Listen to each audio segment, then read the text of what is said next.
বিপদকালে ধৈর্য ধরার চাইতে অনেক সময় কঠিন হয়ে যায় আল্লাহর নিয়ামত পেয়ে শুকরিয়া আদায় করাটা।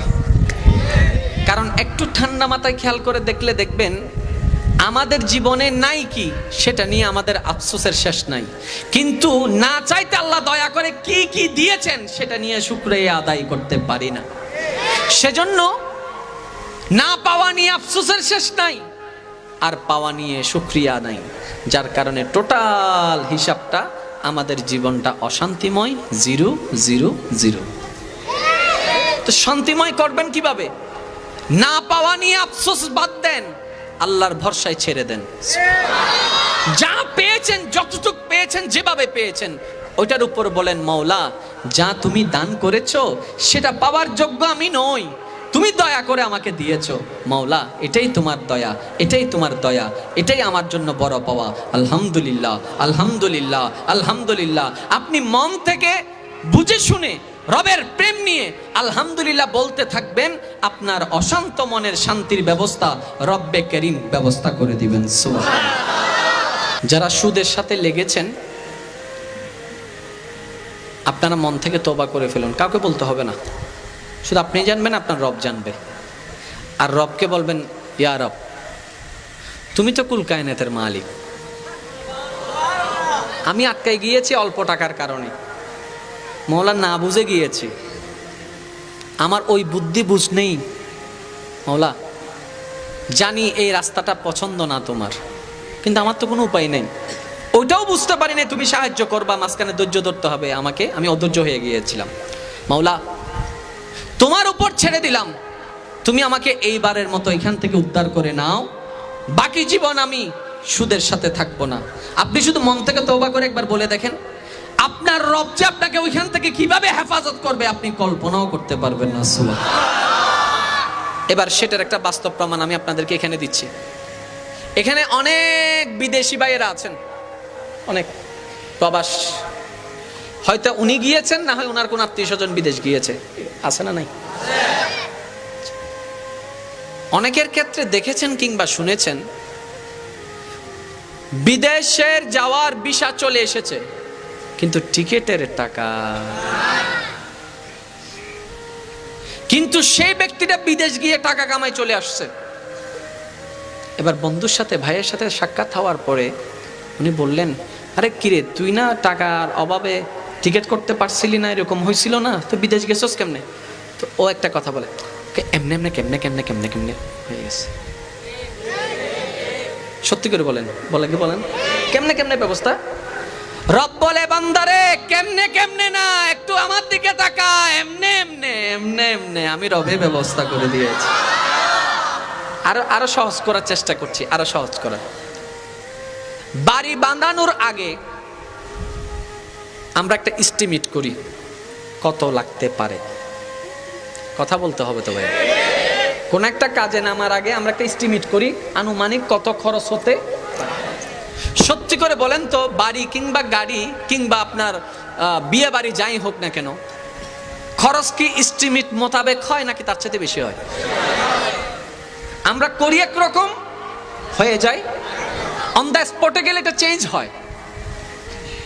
এমন অনেক মেয়ের বাবা এখানে আছেন, ছেলের বাবারা আছেন, মেয়ের বিয়ে সামনে, ছেলের বিয়ে সামনে, আত্মীয় স্বজনের দাওয়াত দেওয়া শেষ,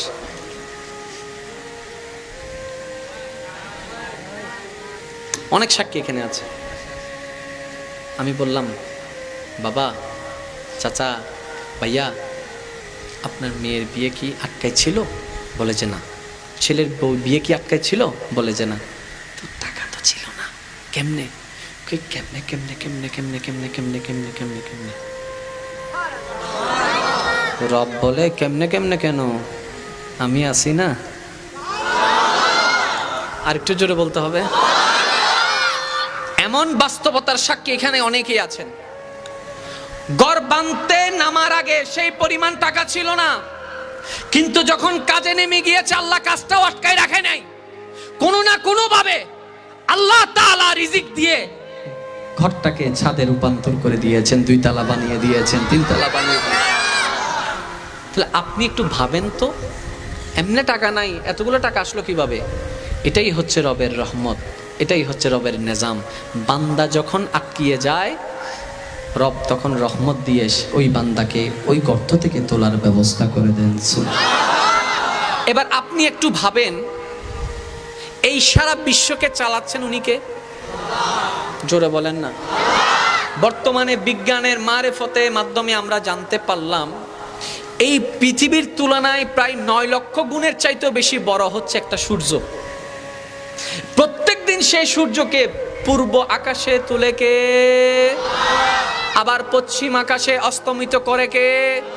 তাহলে যেই আল্লাহ এত বিশাল একটা সূর্যকে প্রতিদিন টাইম টু টাইম তুলতে পারেন, ডুবাতে পারেন, সেই আল্লাহ কি আপনাকে আমাকে একটু চালাইতে পারে না?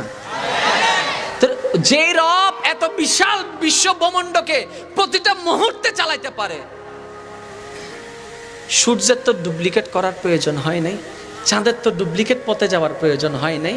এমনকি এই দেখেন না, পুকুরের মাছেরও তো খাওয়ার ব্যবস্থা রব করে দিচ্ছে। কই, তাদের তো ডুপ্লিকেট করতে হয় নাই, বাটপারি করতে হয় নাই, তাদেরও তো পেট আছে, তাদেরও তো খাবার আছে। কিরে, কখনো তো শুনলাম না কোনোদিন কোনো মাছে ডুপ্লিকেট করছে, বাটপারি করছে। আমাদের কেন করা লাগবে? শুনেন, শুনতে খারাপ লাগলেও বাস্তব। একটা মাছের রবের প্রতি যে বিশ্বাসটুকু আছে, সেই তুলনায় হয়তো বিশ্বাস আমাদেরটা নাই। বর্ষা যেভাবে সূর্য আল্লাহর উপর রাখে, সেভাবে বর্ষাটা হয়তো আমরা রাখার মতো রাখতে পারি না। যদি রাখার মতো রাখতে পারতাম, আরে আমাদের রব না সেই রব। আপনি একটা বীজ বপন করে দিলেন মাটির ভিতরে, একটা সামান্য বীজ, কিছুদিন পরে সেখান থেকে চারা উৎপন্ন হওয়া শুরু হয়ে এলো। চারা উৎপন্ন হতে হতে এটা বড় হতে লাগলো, বড় হতে হতে সেখানে একটা বড় গাছ হয়ে গেল, গাছ হতে হতে এখানে ঢাল হলো, পাতা হলো, তারপর কিছুদিন পরে ফুল আসলো, ফুল থেকে এখন আম হওয়া শুরু করলো। রোপণ করেছেন একটা বোটা, একটা বিচি, ওই গাছে রব এনে দিয়েছেন শত শত ফলের ব্যবস্থা। আপনি না সেই রবের বান্দা, আপনার বাটপারি করার দরকার কি? আর করছেন কার জন্য? নিজের জন্য নয়, পরিবারের জন্য।